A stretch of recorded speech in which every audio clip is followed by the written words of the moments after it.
नमस्कार दोस्तों, मैं स्वागत करता हूँ आपका, आपके अपने चैनल जीके स्टडी हटके पर। तो देखिए बच्चों, आज मैं आपके लिए काफ़ी इंपॉर्टेंट क्लास लेकर आया हूँ हमेशा की तरह। और देखिए, आपको पता ही है 1000 प्लस एनसीईआरटी के जनरल साइंस के गैस में क्वेश्चन आपके लिए सीरीज़ चालू कर दी है। इसकी आज दूसरी क्लास है और गैस में इसकी अलग से प्लेलिस्ट बना दी है। मैं इसका लिंक डिस्क्रिप्शन में दे दूँगा, चाहे तो आप चैनल पर जाके प्लेलिस्ट देख लीजिएगा। सबसे ऊपर आपको मिल जाएगी और जिसमें गैस सारी क्लासेस धीरे-धीरे जाके मैं डाल दूँगा, ठीक है? आज इसकी दूसरी क्लास है। बस हर एक क्वेश्चन से मैं सारे पॉइंट क्लियर कर देता हूँ। जैसे कि देखिए बच्चों, आपके सामने क्वेश्चन दिख रहा है, ध्वनि की गति किस माध्यम में अधिकतम होती है। तो गाइस कितने टेम्परेचर पे क्या, हर एक को मैं डिटेल में बताऊंगा, हर एक क्वेश्चन को। ठीक है, तो चलिए फिर, अगर आप चैनल पर पहली बार आए हैं तो चैनल को आप सब्सक्राइब जरूर कर लीजिएगा और बेल आइकन को प्रेस कर देना, जिससे कि आने वाली वीडियो का हर नोटिफिकेशन आप पे सबसे पहले पहुंच सके। तो चलिए गाइस, करते हैं वीडियो स्टार्ट और चलते हैं फिर आज के पहले क्वेश्चन की तरफ। और गाइस याद रखना, जिसने अभी तक पिछली क्लास नहीं देखी है तो गाइस पहली क्लास को आप जरूर देख लीजिएगा। ठीक है, तो चलिए फिर करते हैं वीडियो को। तो देखिए बच्चों, स्टार्ट करते हैं। आज का पहला क्वेश्चन है 26। और गाइस मैं पहली क्लास में 1 से लेकर 25 तक क्वेश्चन करा चुका हूँ। अब गाइस क्वेश्चन नंबर 2 है, जो मैं 25 से 50 तक क्वेश्चन कराऊंगा। ठीक है, तो गाइस जिसने अभी तक पिछली क्लास नहीं देखी है पहली, तो गाइस लिंक मैंने डिस्क्रिप्शन में दे रखा है, वहाँ पे जाके देख लेना। अलग से प्लेलिस्ट बना दी है मैंने। तो चलिए फिर स्टार्ट करते हैं। देखिए आज का पहला क्वेश्चन है 26, ध्वनि की गति किस माध्यम में अधिकतम होती है। तो देखिए गाइस, मैं आपको ध्वनि से सारे पॉइंट आप क्लियर करा दूंगा। तो देखिए, सबसे ज़्यादा जो ध्वनि की गति होती है वो ठोस में होती है। ठीक है, उससे कम होती है लिक्विड में यानी कि द्रव में, और गाइस सबसे कम होती है गैस में। अब गाइस ये सीरीज जरूर याद रखना। ठीक है, देखिए यहीं से सारे क्वेश्चन बनते हैं। मैं आपको गाइस इसी से समझा दूंगा सारे सारे टेम्परेचर सारी चीज़ें। तो देखिए कुछ इंपॉर्टेंट पॉइंट रखे हैं मैंने ध्वनि से। देखिए ध्वनि की गति सबसे ज़्यादा ठोस में, उससे कम द्रव में और सबसे कम होती है गैस में। नेक्स्ट पॉइंट है, ध्वनि में 0 डिग्री सेल्सियस पर ध्वनि की गति, जो 0 डिग्री सेल्सियस होता है वो 332 मीटर प्रति सेकंड होती है। ठीक है, ध्वनि की गति। और देखिए जिससे गाइस कुछ टेम्परेचर से और ध्वनि की गति देखी जाती है। देखिए 22 डिग्री सेल्सियस अगर आपसे पूछे क्वेश्चन में, तो गाइस जब ध्वनि की गति होगी 344 मीटर प्रति सेकंड। ठीक है, ये भी याद रखना। और फिर जब 20 डिग्री सेल्सियस होगा ध्वनि की गति, तो जब 346 होगी। ठीक है, 346 मीटर प्रति सेकंड। ये तीनों टेम्परेचर होते हैं जो एग्जाम में आते हैं। तो आप तीनों पॉइंटों को याद रखना, काफ़ी इंपॉर्टेंट है। तो देखिए फिर है गाइस, लास्ट पॉइंट है, हवा में तापमान बढ़ने पर ध्वनि की गति बढ़ जाती है। यानी कि जैसे जैसे टेम्परेचर बढ़ेगा वैसे ध्वनि की गति बढ़ जाएगी। तो देखिए मैं आपको समझा देता हूँ। यानी मान लीजिए कोई पदार्थ ठोस में है, उसमें ध्वनि की गति, यानी जब हम ठोस से यानी कि लिक्विड से ठोस में जाएंगे तो ध्वनि की गति बढ़ जाएगी। जब हम ठोस से लिक्विड की तरफ जाएंगे यानी गैस की तरफ जाएंगे, आगे और बढ़ते जाएंगे, तो ध्वनि की गति घटती जाएगी। तो वैसे कुछ कुछ फॉर्म होती हैं, यहाँ पे आपको चीज़ें समझनी होगी। तो गैस इसलिए हवा में बोला है, यानी कि हवा में तापमान बढ़ने पर ध्वनि की गति बढ़ जाती है। क्वेश्चन आपको ढंग से देखना है। ठीक है, तो गैस आप तीनों टेम्परेचरों को जरूर याद रखना। 0 डिग्री सेल्सियस पर 322, 22 डिग्री सेल्सियस पर 344 और 25 डिग्री सेल्सियस पर 340 मीटर प्रति सेकंड होती है ध्वनि की गति। ठीक है, और क्वेश्चन नंबर 26 का राइट आंसर है बी, सबसे ज़्यादा ध्वनि की गति होगी ठोस में। तो गैस सारे पॉइंट मैंने आप क्लियर करा दिए। चलिए क्वेश्चन नंबर 27, एक अश्वशक्ति कितने वाट के बराबर होती है। तो देखिए जो हर्षशक्ति होती है वो राइट आंसर है ए, 740 वाट के बराबर।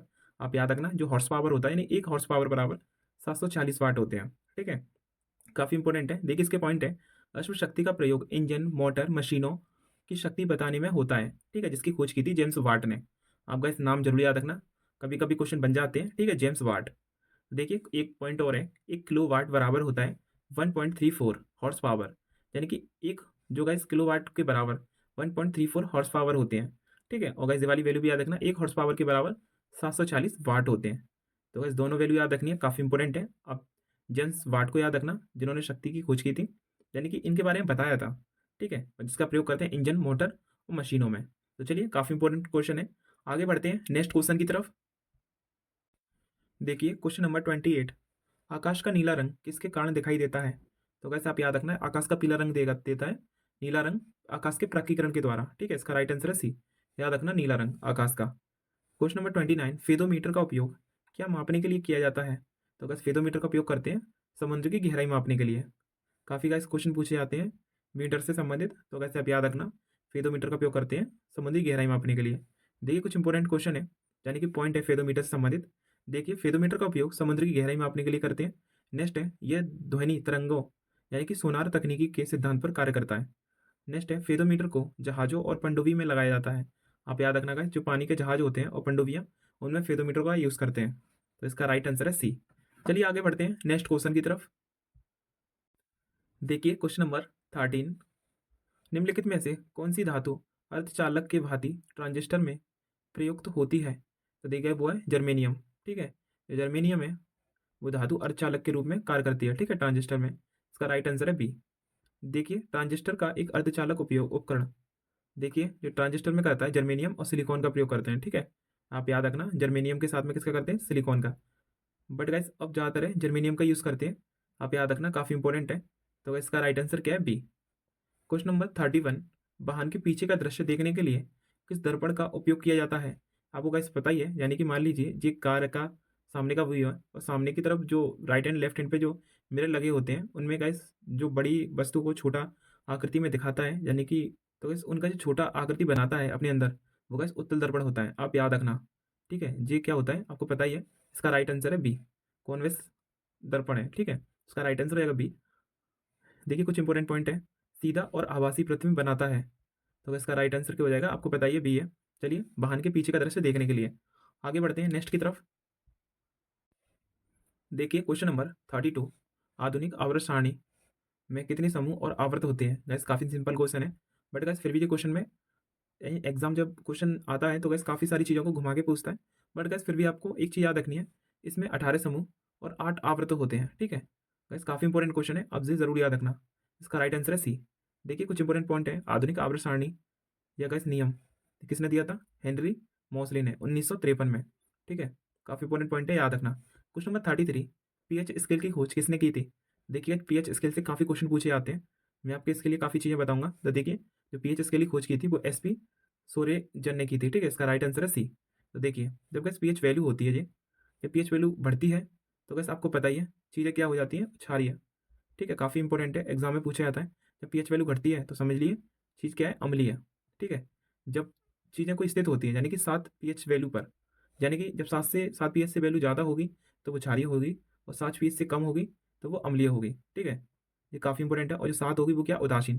जैसे कि मान लीजिए हमारे जो आंसू है उसका पीएच वैल्यू 7.4 है, तो ये क्या है, एक उदासीन के लगभग में, ठीक है। जो हमारा ब्लड होता है उसका पीएच वैल्यू भी 7.6, नहीं सॉरी 7.4 होता है। तो इसी तरह से पीएच वैल्यू दी जाती है जो दर्शाता है कि चीज़ क्षारीय है या अम्लीय, ठीक है। काफ़ी इंपॉर्टेंट है। या गैस क्या, उदासीन है, यानी कि जब हम पानी पीते हैं वो क्या, उदासीन है। तो ये सारे निर्देश को दिखाता है पीएच स्केल। तो चलिए काफ़ी इंपॉर्टेंट है, आगे बढ़ते हैं नेक्स्ट की तरफ। देखिए क्वेश्चन नंबर 34, सूखा पाउडर निम्न में से किसका ठोस रूप है। तो गैस ये सूखा पाउडर है वो कार्बन डाइऑक्साइड का। इसका राइट आंसर है ए। काफ़ी बार दोस्तों एग्जाम में आ चुका है, आप इसे जरूर याद रखना। सूखा पाउडर के रूप में किसे जानते हैं, कार्बन डाइऑक्साइड को। नेक्स्ट पॉइंट है, देखिए कुछ इंपॉर्टेंट पॉइंट, ये रंगीन और गंधहीन गैस है। ये जो कार्बन डाइऑक्साइड है ये क्या, रंगीन और गंधहीन गैस है, याद रखना। पानी में घुलकर कार्बनिक अम्ल यानी कि H2, देखिए H2CO3 बना लेती है, ठीक है। किसके साथ, पानी में घुलकर कार्बनिक अम्ल। देखिए नेक्स्ट है, दहन में सहायक नहीं और आग बुझाने में प्रयोग करते हैं। तो गैस आग लगी हो उसमें प्रयोग किसका करते हैं, कार्बन डाइऑक्साइड का। काफ़ी इंपॉर्टेंट पॉइंट है, अब इसे ज़रूर याद रखना, ठीक है। और क्या, क्रिस्टल है ये, काफ़ी इंपॉर्टेंट है। चलिए नेक्स्ट है क्वेश्चन नंबर 35, न्यूट्रोलाइजेशन यानी कि उदासीकरण अभिक्रिया में क्या बनता है। तो वैसे आपको पता ही है, लवण और पानी बनता है, काफ़ी इंपॉर्टेंट है, ठीक है। इसका राइट आंसर है सी। यानी कि आपको मैंने बताया था जब कोई वैल्यू पीएच से बराबर हो या पीएच से ज़्यादा होगी तो क्षारीय होगा, और पीएच से कम होगी तो क्या होगा, अम्लीय। और 7 के बराबर है यानी कि पीएच वैल्यू 7 से, तो वो उदासीन है, ठीक है। और जो उदासीन होता है वो क्या देता है, लवण और पानी देता है। देखिए कुछ इंपॉर्टेंट पॉइंट है, अम्लीय और क्षारीय गुण समाप्ति अभिक्रिया ऊष्माक्षेपी होती है। वैसे याद रखना क्या होती है, ऊष्माक्षेपी। देखिए जो मैंने आपको बताया था उदासीन, ठीक है। जो अम्लीय और क्षारीय उसमें दोनों ही गुण हैं लगभग में। तो चलिए काफ़ी इंपॉर्टेंट पॉइंट है, वैसे आप याद रखना अभिक्रिया क्या देती है, उदासीनीकरण, वो लवण और पानी देती है, ठीक है। चलिए आगे बढ़ते हैं नेक्स्ट की तरफ। देखिए क्वेश्चन नंबर 36, परमाणु सिद्धांत के जनक कौन थे। देखिए परमाणु सिद्धांत का जनक था वो है जॉन डाल्टन। इनका राइट आंसर है बी। क्वेश्चन नंबर 37, खाने के सोडे का रासायनिक नाम क्या है। यानी कि जो बेकिंग सोडे का गाइस रासायनिक नाम है वह सोडियम बाइकार्बोनेट। काफ़ी इंपॉर्टेंट है, इसका राइट आंसर है बी। देखिए रासायनिक नाम सोडियम बाइकार्बोनेट या गाइस सोडियम हाइड्रोजन कार्बोनेट। इसका सूत्र है NaHCO3 है, आपको पता ही है, ठीक है। सफ़ेद रंग का क्रिस्टलीय पाउडर है, अम्ल के साथ अभिक्रिया करने पर कार्बन डाइऑक्साइड गैस देता है। आप याद रखना जो बेकिंग सोडा है वो अम्ल के साथ अभिक्रिया करता है तो क्या देता है, कार्बन डाइऑक्साइड। चलिए आगे बढ़ते हैं नेक्स्ट की तरफ। बच्चों क्वेश्चन नंबर 38, मछली के हृदय में कितने कोष्ठक जगह चेम्बर्स होते हैं। तो इसका राइट आंसर है बी, 2। तो देखिएगा जो मानव होते हैं यानी कि मनुष्य, उनमें चेम्बर होते हैं 4। आप याद रखना, देखिए यानी कि जो दिल होता है, मान लीजिए कोई भी दिल है, दाएं लिंद दाएं निलय, बाएं लिंद बाएं निलय, ऐसे चेम्बर होते हैं, ठीक है। तो मनुष्य के 2 अलिंद 2 निलय होते हैं, ठीक है। और जो मछली का होता है एक अलिंद 1 निलय होता है। तो बस इन पॉइंट को जरूर याद रखना, जो ज़्यादातर एग्जाम में पूछ लेता है। देखिए नीचे पॉइंट में लिख रखा है, एक अलिंद और एक नीला होता है मछली में, ठीक है, और मनुष्य में दो दो होते हैं दोनों। देखिए नेक्स्ट पॉइंट है, मछली में यानी कि सिंगल सर्कुलर पाया जाता है। आपको पता ही है मछलियों में क्या होता है, एकल परिसंचरण होता है। तो इसका राइट आंसर हो जाएगा, आपको पता ही है, बी, यानी कि दो चैम्बर होते हैं। नेक्स्ट पॉइंट है, रक्त का लाल रंग किसकी उपस्थिति के कारण होता है। आपको पता ही है जो रक्त में लाल रंग होता है यानी कि आरबीसी में, वो हीमोग्लोबिन की वजह से। और गाइस हीमोग्लोबिन में कौन सा तत्व पाया जाता है, आयरन, ठीक है, काफ़ी इंपॉर्टेंट है, याद रखना, हीमोग्लोबिन में आयरन पाया जाता है यानी लोहा। और गाइस जो ब्लड का लाल रंग होता है वो हीमोग्लोबिन की वजह से ही होता है, ठीक है। आगे बढ़ते हैं नेक्स्ट की तरफ। देखिए क्वेश्चन नंबर 14, कोशिका का पावर हाउस यानी कि power house of the cell किसे कहा जाता है। तो बस काफ़ी सिंपल क्वेश्चन है और ज़्यादातर एग्जाम में पूछा जाता रहता है, ठीक है, माइक्रोकांडिया संबंधित। इसका राइट आंसर है सी। तो वैसे याद रखना, जो माइक्रोकांडिया होता है हमारे सेल में, उसमें पावर हाउस बोलते हैं माइक्रोकांडिया को। इसका राइट आंसर है सी। देखो कुछ इंपॉर्टेंट पॉइंट है, माइक्रोकांडिया में ऊर्जा एटीपी का निर्माण होता है, यानी कि जो माइक्रोकांडिया क्रिप चक्कर चलते हैं जिसके फलस्वरूप क्या मिलता है, एटीपी। देखिए माइक्रोकांडिया में अपना डीएनए और राइबोसोम होता है। गाइस कुछ जो अंग होते हैं हमारे सेल के अंदर, उसमें खुद का डीएनए और क्या होता है, राइबोसोम, जैसे कि माइक्रोकांडिया में होता है, यानी कि अन्य ऑर्गन्स में भी होता है, केंद्रक में होता है, प्लास्टिड में। तो बस मैं हर एक सेल के बारे में जब मैं आपको पढ़ाया था, सभी के बारे में बड़ी बारीकी से बता दिया था। अगर आपने नहीं देखी क्लास तो बस आप जरूर देख लीजिएगा, ठीक है, वहाँ पे मैंने बहुत सारी चीज़ें आपको समझा दी है। तो चलिए आगे बढ़ते हैं। देखिए क्वेश्चन नंबर 41, मानव शरीर की सबसे लंबी हड्डी, जो कहते हैं कि मानव शरीर की जो सबसे लंबी हड्डी होती है वो होती है फीमर, यानी कि जांग की हड्डी, ठीक है, काफ़ी इंपॉर्टेंट है। देखिए जो टीविया होती है जो फीमर के नीचे होती है, ठीक है, इसे सबसे चमकीली हड्डी बोलते हैं। गाइस काफ़ी इंपॉर्टेंट है। देखिए कुछ इंपॉर्टेंट पॉइंट है, हड्डियाँ मुख्यतः कैल्शियम फास्फेट की बनी होती है। अगर ऐसा आपसे पूछे जो हड्डियाँ होती है बोन्स हमारी बॉडी की, वो कैल्शियम फास्फेट की होती है, और गाइस ये 85% होता है, ठीक है। चलिए आगे बढ़ते हैं नेक्स्ट की तरफ। देखिए क्वेश्चन नंबर 42, विटामिन सी की कमी से कौन सा रोग होता है। तो गाइस वो है स्कर्वी। इसका राइट आंसर है सी। देखिए अगर आप, जो रतौंधी होता है वो विटामिन ए की कमी से होता है, बेरी बेरी विटामिन बी1 की कमी से, और इस जो रिकेट्स होता है विटामिन डी की कमी से होता है, ठीक है। स्कर्वी मैंने आपको बता दिया विटामिन सी की कमी से होता है। ये चारों काफ़ी इंपॉर्टेंट है, आप याद कर लीजिएगा। इसका राइट आंसर है सी। क्वेश्चन नंबर 43, इंसुलिन का स्त्राव शरीर के किस अंग से होता है। देखिए जो इंसुलिन होता है वो अग्नाशय से होता है, ठीक है, पेनक्रियास से, काफ़ी इंपॉर्टेंट है। तो वैसे आप याद कर लीजिएगा। इसका राइट आंसर है बी। अग्नाशय में मौजूद लेगरहेंस द्वीप की बीटा कोशिका इंसुलिन बनाती है। आप याद रखना, आपको पता ही है, जो बीटा कोशिका होती है यानी बीटा सेल, वो इंसुलिन बनाती है। देखिए नेक्स्ट है, इंसुलिन का मुख्य कार्य शरीर में शर्करा पर स्तर कम करना। देखिए आपको पता ही है, जब इंसुलिन खराब हो जाती है तो बस जो हमारी बॉडी के अंदर ग्लूकोज होता है उसकी मात्रा बढ़ती जाती है, जिसकी वजह से डायबिटीज़ हो जाती है। तो इसलिए गैस जो इंसुलिन होती है वो डायबिटीज़ यानी कि जो शुगर होता है यानी ग्लूकोज, इनके स्तर को बनाए रखती है, यानी कि बॉडी में कम लेवल रखती है इसका, ठीक है। चलिए फिर आगे बढ़ते हैं नेक्स्ट की तरफ। देखिए क्वेश्चन नंबर 44, प्रकाश संश्लेषण की प्रक्रिया में कौन सी गैस निकलती है। तो देखिएगा जब प्रकाश संश्लेषण होता है तो जब गैस निकलती है ऑक्सीजन। आपको पता ही है, देखिएगा जब ऑक्सीजन होता है, देखिए कभी कभी क्वेश्चन पूछा है कि ऑक्सीजन किसके विखंडन की वजह से निकलता है। तो वैसे आप याद रखना, H2O, यानी कि जो जल के टूटने से ऑक्सीजन का निर्माण होता है, ठीक है, प्रकाश संश्लेषण में। और जब गैस प्रकाश संश्लेषण होता है तो उसमें प्रकाश की मात्रा 1% भी मिल जाए तो भी प्रकाश संश्लेषण हो जाता है। कभी कभी क्वेश्चन पूछता है कि प्रकाश संश्लेषण यानी प्रकाश की कितनी उपस्थिति होने की आवश्यक ही प्रकाश संश्लेषण हो जाए। तो बस आप याद रखना, 1% भी अगर मिल गया उसे, इन ज़्यादातर 1% से हो जाता है, ठीक है। तो बस काफ़ी इंपॉर्टेंट पॉइंट है, आप याद रखना। देखिए आवश्यक तत्व यानी जब बस प्रकाश संश्लेषण होता है किस किस की आवश्यकता होती है। तो देखिए सूर्य का प्रकाश, क्लोरोफिल, कार्बन डाइऑक्साइड और जल, ठीक है। देखिए दिन के समय में जो पौधे होते हैं, क्या गैस ऑक्सीजन को छोड़ते हैं प्रकाश संश्लेषण के समय पर। जब गैस नाइट होती है तो ऑक्सीजन वो ग्रहण करते हैं और कार्बन डाइऑक्साइड छोड़ते हैं। जब भी तो बोलते नहीं है कि पौधों के नीचे शाम के टाइम नहीं बैठना चाहिए या गैस नहीं सोना चाहिए। तो गैस उनका कहने का मतलब है जब पौधे क्या छोड़ते हैं रात को, कार्बन डाइऑक्साइड। काफ़ी इंपॉर्टेंट पॉइंट है, ये जरूर याद रखना। और जो प्रकाश संश्लेषण होता है वो कब होता है, दिन में, ठीक है। नेक्स्ट क्वेश्चन है क्वेश्चन नंबर 45, अनुवांशिकी के जनक किसे कहा जाता है। तो देखिएगा जो अनुवांशिकी के जनक हैं वो ग्रेगर मेंडल। तो इसका राइट आंसर है बी। देखिए कुछ इंपॉर्टेंट पॉइंट है, इन्होंने मटर के पौधे का प्रयोग करके अनुवांशिकता के नियम की खोज की थी। किसने, ग्रेगर मेंडल ने जो इस अनुवांशिकता की खोज की थी।